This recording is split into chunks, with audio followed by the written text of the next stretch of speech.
Fala galera, tudo bem com vocês? Boas-vindas aqui ao canal.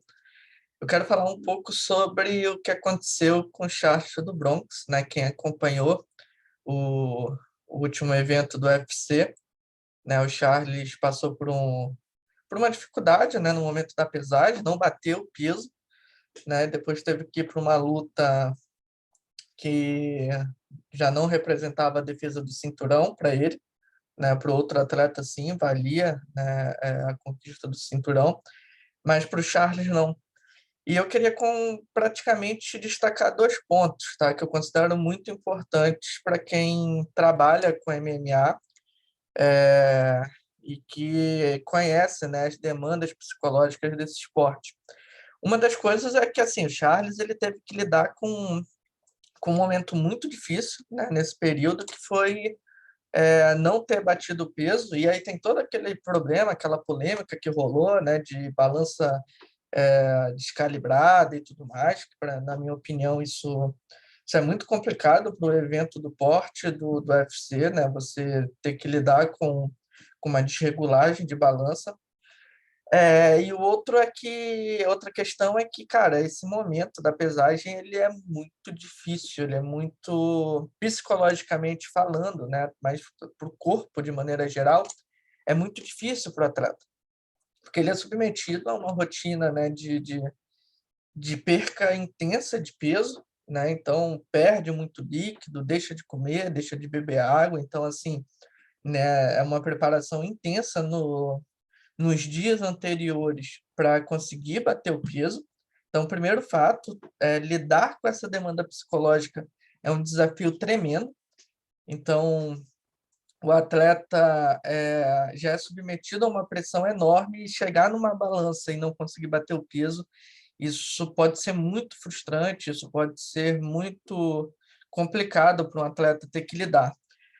Então, vejam só, né, o Charles passou por todo esse processo, né, de ter que se encaixar no peso para poder competir, para bater, né, o peso da sua categoria, não consegue, né, e aí tem essa questão da descalibragem, e por não conseguir, né, ele é punido e não, ele perde o cinturão e não tem direito a disputar o cinturão nessa luta. Então, ele não defende o seu cinturão.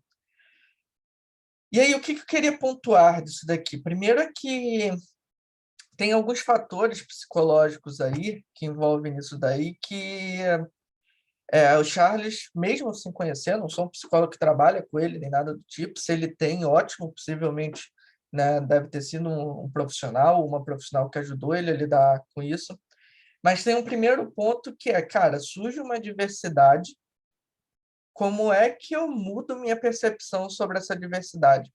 Então, assim, o Charles ele poderia ter ficado se lamentando, ele poderia ter ficado apontando o dedo para o UFC, ele poderia, enfim, ele poderia ter criado qualquer tipo de mentalidade que não fosse a de agora que eu vou para cima, agora eu vou mostrar que eu sou melhor, que eu sou isso, que eu sou aquilo. E foi justamente o que ele conseguiu fazer, né? Teve esse problema e ele se voltou totalmente para a luta, tá? O que é interessante disso daí, tá? Que todo atleta precisa estar muito atento, que é esse redirecionamento de foco que ele faz. Beleza, aconteceu algo que estava fora do meu controle, já aconteceu. Em que eu tenho que me concentrar agora? É na luta. Como eu vou vencer essa luta? Vou vencer assim, assim, assim. Tá? Então, assim, tem um lado que é, né, do quanto ele conseguiu, foi capaz de fazer isso, mas possivelmente da sua staff, tá? Porque se é uma staff que, beleza, já foi, não tem o que fazer, é isso, né? Deve ter buscado os meios, né, legais para tentar contestar o que ocorreu, mas com certeza é uma staff que parou e tá, vamos se concentrar no que tem que fazer agora, tem que se alimentar, tem que beber muita água, tem que fazer isso, tem que fazer aquilo, tem que recuperar todo o peso para ir lutar. Como vai fazer uma boa luta? Esse é um ponto. E outra é o evidente uso do diálogo interno ou da autofala, né, pelo Charles. Para quem não sabe o que é, tá? O diálogo interno, a autofala, né, comunicação interior, né, vários termos, vários conceitos são utilizados aí na literatura, nada mais é do que essa conversa interna que o atleta tem com ele mesmo. né? Então, de vamos, porra, é isso, não sei o quê, vou quebrar tudo, vou para cima, agora é guerra, de começar a pensar sobre essas coisas. O Charles conseguiu fazer muito bem isso, e essa é uma das habilidades psicológicas mais importantes para quem trabalha com lutas.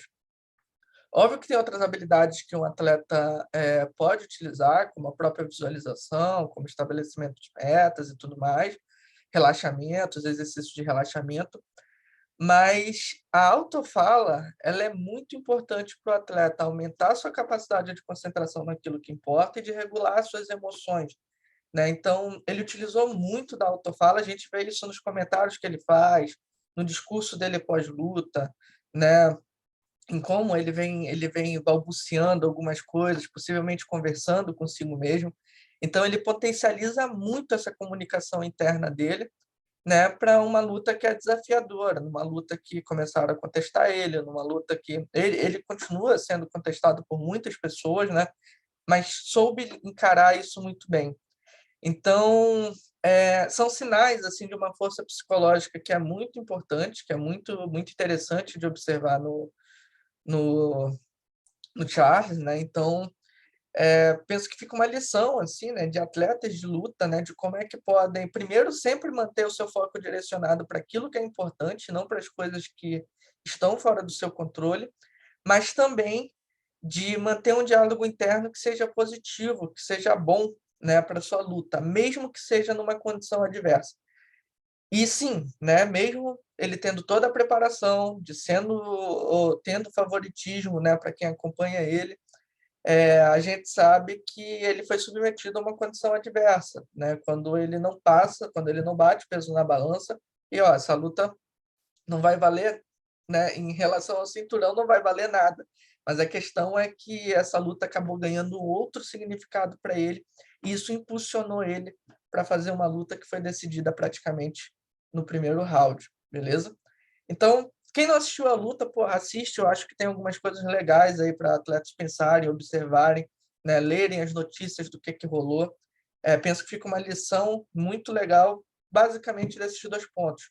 Como eu redireciono o meu foco diante de uma adversidade e como é que eu mantenho uma conversa interna, um diálogo interno positivo e construtivo para um desafio que parece ser muito grande, mas que eu tenho condições de encarar e de superar. Beleza? O que vocês acharam? Quero saber outras opiniões aí também. Quem acompanhou a luta, quem assistiu, quem leu as notícias, quem viu tudo aí de bastidor, de jornalista, né, dos comentários aí sobre o UFC. Comenta aí o que vocês acharam, se discordam de mim, se tem outros pontos que vocês acreditam que foi primordial na preparação do The Bronx também, né? E aí a gente vai conversando. Não se esqueça também de se inscrever aqui para sempre receber notificação quando sair vídeo novo e de curtir esse vídeo, né? Curtir, comentar, encaminhar para a galera aí que toda semana tá saindo alguma coisinha por aqui, beleza? A gente se vê no próximo vídeo, galera, e um grande abraço.